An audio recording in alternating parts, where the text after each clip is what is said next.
In the still of the night, I think of you. Betty? Stanley was shocked, surprised. What a coincidence, her sister chimed in.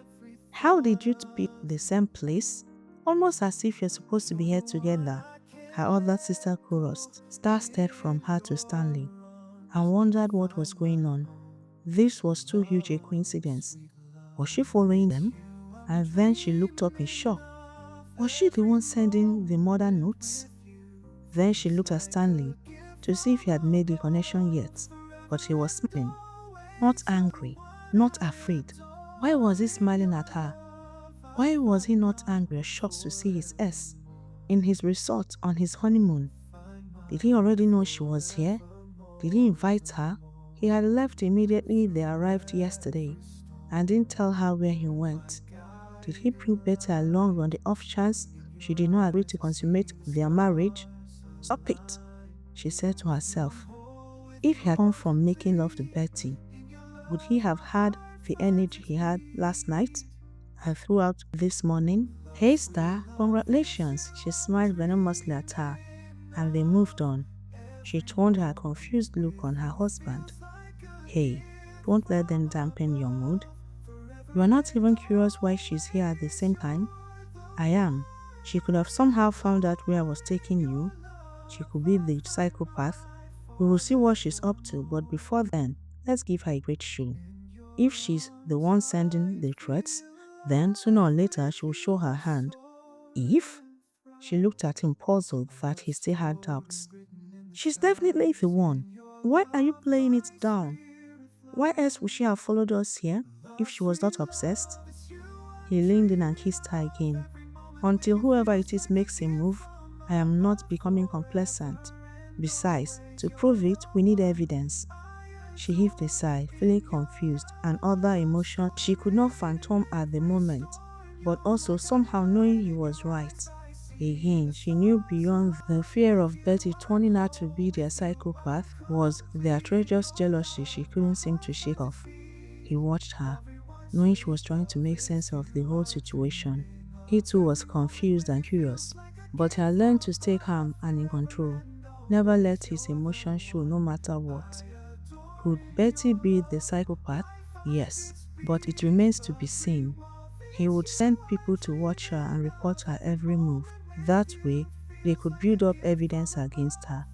But right now, he could not afford to have his wife distracted or angry on their honeymoon. He was determined to have a happy marriage, quite unlike his parents, and he knew it began with their honeymoon. I want you again, he smiled at her. She heaved a sigh. This was her honeymoon after all. She should not let Betty and her desperate malice ruin it for her. She managed to smile back at him, using all her willpower to shake off her anger. She let out a surprised gasp when he lifted her into his arms, striving towards their suite. She laughed and held on to him. Betty watched, overcome with jealousy. Don't let it get to you, Bet. There is a reason we Abimbola girls always get the men we want. Betty calmed down after that. Besides, phase 1 is done. Is it? Did it work? Betty was not convinced. The seed of doubt is planted. Star stood by the window and watched the sun rise behind the mountains. It was beautiful. She remembered the hike they took to the mountain road with others, but of course Stanley had other plans. They left the others and sneaked into a crop of trees for much-needed privacy. She had expected to see the Abimbola girls, but they didn't come along for the resort-organized hike. Come to think of it, she hadn't seen hide or tell of the girls since that day at the restaurant. That had remained a puzzle in her mind. Was Stanley responsible for driving them away? She wasn't sure. Why would he? They agreed they would watch them to see what they were up to. She shook the whole puzzle of the Abimbola sisters from her mind. Saying that Stanley drove them away could mean he had something to hide. She shook it out of her mind, because Stanley was too attentive to her in and out of bed to think of another woman. Turning away from the window, she focused on recalling all the good times they have had. The beautiful beach they had explored hand in hand in the evening, before going back to dive into bed, tearing at each other's clothes. The amazing waterfalls they had picnicked at. They had even taken a helicopter ride to the city for some shopping and civilization. She found out how it felt to shop luxury brands without worrying what it was doing to her bank account. Stanley had told her to get whatever she wanted. The black card he handed her did not have a limit. She smiled. He spoiled her silly. She couldn't get past how lucky she was. He was an amazing lover and a more amazing human. She loved him with all her heart, and each day that passed, she could almost believe he loved her back. She could not understand what else could motivate him to treat her with so much care, pay so much attention to her, spoil her rotten, and make love to her like he couldn't get enough of her. Their eyes only had to meet for him to want to tear her out of her clothes. Was this how he loved all his women, or was she special? She tried to remember his time with IJ. He had treated her well, sent her on expensive holidays, showered her with gifts, but she never saw much affection or PDA between them. It was more like a business arrangement for them. Or was she being biased? What are you so deeply thinking about? He wrapped his hands around her. She moved into him and closed her eyes, breathing him in. Good morning. I don't want to live here. She turned around to face him and to kiss him. He kissed her back. He was loving how bold she had become with him. He did not have to initiate every kiss or touch any longer. Don't worry, love. We are on honeymoon for the rest of our lives. You promise it will always be like this?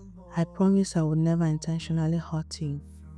I will treat you like a princess for the rest of your life. He drew her back to the bed and she followed him willingly. At the back of her mind was the knowledge he didn't quite give her the promise she wanted, but she would let it be for now. To win his love, she would have to take it one step at a time, she said to herself. The Rolls Royce crawled to a stop in front of his house, and she stared at it in wonder. This was her home from then? She could hardly believe it. When exactly did her dreams turn into her real life? She let out a yelp as he suddenly scooped her into his hands and kicked open the door, carrying her over the threshold. Welcome home, Mrs. Silver. He kissed her and she melted into him. Hurriedly, he carried her to the couch, the same couch they were on when Betty walked in on them. No, he suddenly said and lifted her up into his arms again. Our first time in our home should be on the bed, our bed, or the kitchen counter, the couch, or, she joked, my place in hell is sure. You are 100% corrupted. They laughed. He carried her and rushed upstairs, taking the steps two at a time. Star looked up from her desk and smiled in spite of the hectic day she was having. She couldn't wait to go home to her husband, to his loving and smothering looks across the dinner table. Then she stopped.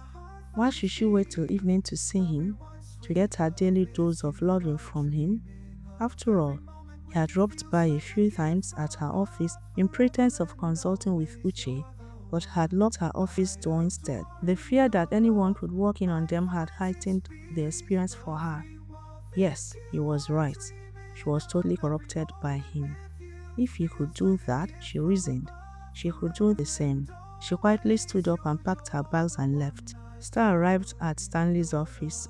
She smiled inwardly as his staff stared at her, some in awe, some with jealousy, and others with curiosity. Still, she could feel the respect they accorded her as Mrs. Silver. She stopped in front of his personal secretary. Hello, madam. The secretary seemed a little uneasy. Is he alone? He is. He's in a business meeting.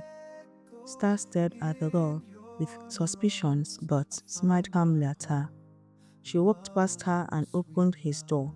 He was not behind his desk like she thought he would. She saw him at the sitting area, sitting on two-seater couch with Betty. At first, she could not quite believe her eyes. She stared at them. Betty was opening some files and showing him some figures. It seemed like an innocent business meeting, except this was his ex. The same ex who crashed their honeymoon. Same ex they suspected to be their stalker. How could he? even if her business plan would bring in billions. As a mark of respect to their marriage, he shouldn't entertain it. "Oh, hi, Star." Betty was the first to see her. She got up and walked towards her, smiling. Stanley stared at her, and after a fleeting moment of surprise, he smiled at her and stood up. Betty reached her first, smiling. Cohas must have a lot of free time. Seeing you have the time for booty call in the middle of work hours. She smiled sweetly at her. Star was too shocked to say a word. Stanley reached her then and gave her a hug and kiss. Betty watched with extreme jealousy, and she decided to distract him. "So you see, Stan, your executive is not listening to me. Neither does she understand my vision. I think I should work with you instead." "I am sorry, Betty, but my plate is too full to deal with that. I will talk to her." "But, Betty, this meeting is over. My wife is here. Nothing else matters." "Oh, I could wait at your desk. Please finish your meeting." She began walking towards his massive desk. "As if I can concentrate with you here, love." He drew her back to him. Betty stared at her, dying of jealousy.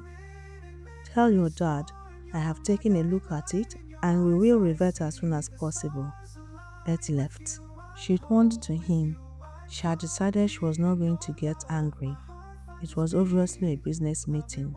She was not to think why they had to have the meeting on the couch and not his office desk. She was not going to ask anything at all. Winning his love also meant trusting him.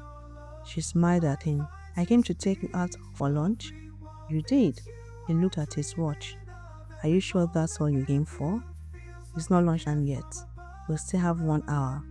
I am only in the mood for lunch now. You don't need a reason to see me, babe. I'm at your beck and call all day."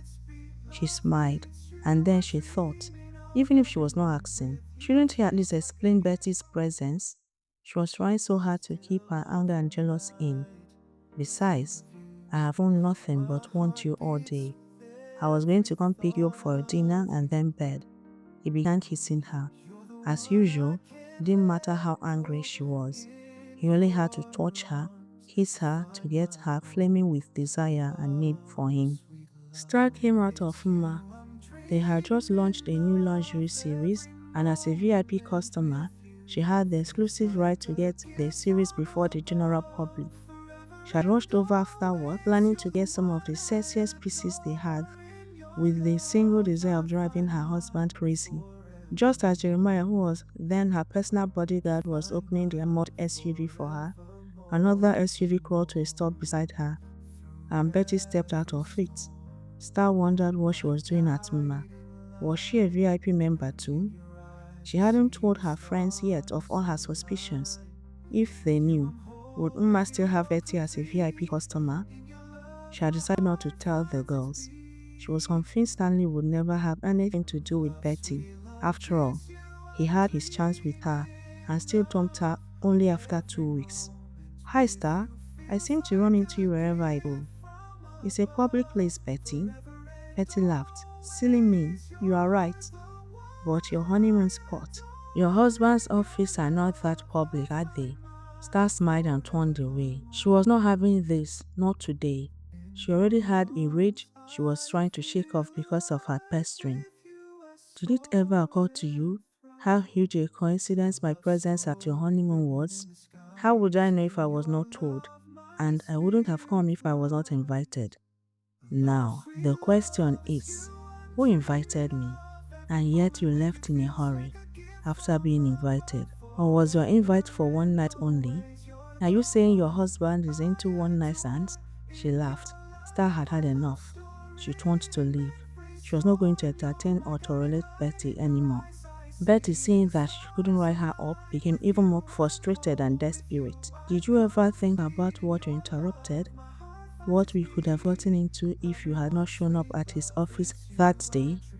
"Drive," she said to Jeremiah, foaming with anger. Betty stood there and watched the tail lights of her car, feeling anger, feeling jealous, and wondering when she would get mad enough to pack up and leave Stanley. Was this plan, comforted by her sisters, even working? She walked into Mma to get some of her exclusive lingerie. She had paid a sales executive to give her the exact set of what Star bought. She still had more ideas to drive her away. No way this next plan wouldn't work. Star got home and went straight to the kitchen. Out of impulse, she had sent the pictures of the lingerie to Stanley, asking him to imagine her in them, and he had replied he couldn't wait, and somehow that had enraged her more. The one-liner without excitement wasn't what she was expecting from him. She was enraged and also confused. She did not know what the truth was. She was tired of pretending. She was tired of holding in all her anger. She needed to ask her questions and get some answers. Another night, feeling this way, she began cooking one of his favorite dishes. She was going to calmly ask her questions. She would not let it turn into a fight. A fight between them over Betty was not worth it. Just as she was finishing the dish, her phone beeped and she picked it up. It was a text from Stanley saying he would be late. She stared at the message, puzzled. Even after the picture she had sent to him, he was going to be late. He had never come home late before. He was always desperate to come home to her. What was going on? Was he losing interest in her? Was he tired of her already? He had a track record of changing women very often, except for IJ. IJ. She hadn't thought of IJ in a long while and hadn't heard from her. Had she given up? Would she have to fight these two women for her husband for the rest of her life? Star, you are married to a billionaire with many corporations, so it is very normal for him to work late once in a while. She went to sit on the couch, determined to wait for him no matter how late he came in. She was going to tell him to stop seeing Betty in any capacity as a mark of respect to her and their marriage. Idly, she began scrolling through social media. Then she shut up. All the major blogs had it. Pictures of Betty in the same types of lingerie she had bought from Umma, with the caption, "Someone said these are his favorites." In the still of the night, I think of you. My heart beats with every thought of you. You're the one I can't let go. In your arms I find my home. Love